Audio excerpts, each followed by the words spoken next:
Matapos ang isang napakagandang laban, nanalo din sa wakas ang Gilas Pilipinas sa Asian Games, beating Jordan 70-60.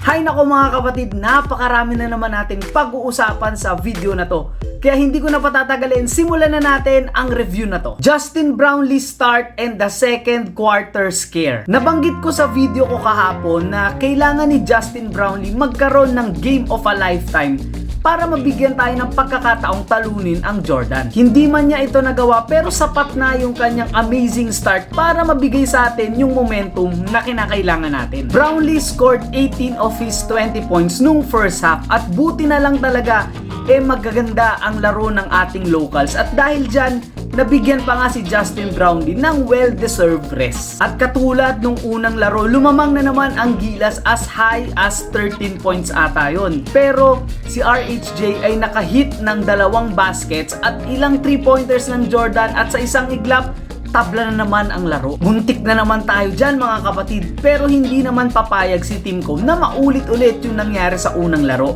Kaya congrats Coach Team Cone, good job on making great defensive adjustments. And speaking of adjustments, nag-step up ang locals. Patuloy pa rin ang napakagandang performance nito ni Kevin Alas aka ni Magic Bunot. At dito sa Jordan, mas kinailangan din natin ang kanyang effort, hustle at energy. Umiscore lamang siya ng 2 points pero yung third quarter run nila ni Chris Newsom ang isa sa dahilan kung bakit natin na-control yung pace at hindi na natin hinayaang makadikit ang Jordan. Aside from Kevin Alas, napakaganda din ng performance nito ni Scottie Thompson. Yung mga moves niya, energy at hustle ang nagsilbing pamatay sunog para sa Gilas.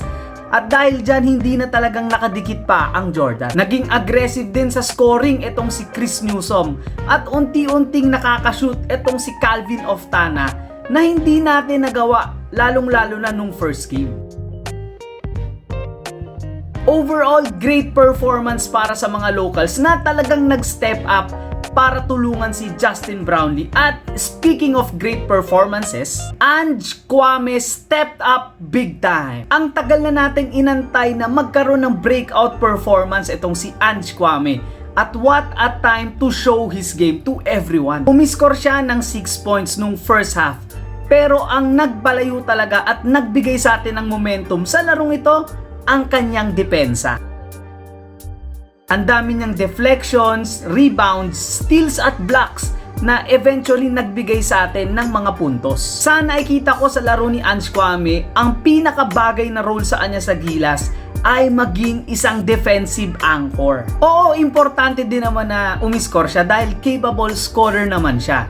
Pero para mas magkaroon siya ng role sa team at nakikita ko ang perfect role talaga sa kanya ay maging isang defensive anchor para sa Gilas. With that said, 14 points, 11 rebounds, 5 steals at 2 blocks. Great performance for Ange Kwame. Final thoughts. Ang dami nating kabiguang natamo at ang sarap sa pakiramdam na tayo naman yung napapansin, tayo naman yung sumisigaw sa tuwa at tayo naman ang tinatanghal na pinakamagaling na koponan sa buong Asia. 61 years mga kapatid. 61 years tayong nagtiis at lumaban at ngayon kahit anuman ang sabihin nila, hindi nila matatanggal sa atin na tayo ang gold medal winners nitong Asian Games 2023. From the management, the coaching staff at sa mga players, mabuhay kayong lahat. Congratulations sa Team Pilipinas, congratulations Gilas for winning the gold medal sa 2023 Asian Games. And with that said, tatapusin ko tong video na to sa isang clip na talagang sasariwain natin habang tayo ay nabubuhay. Hanggang sa susunod kong video,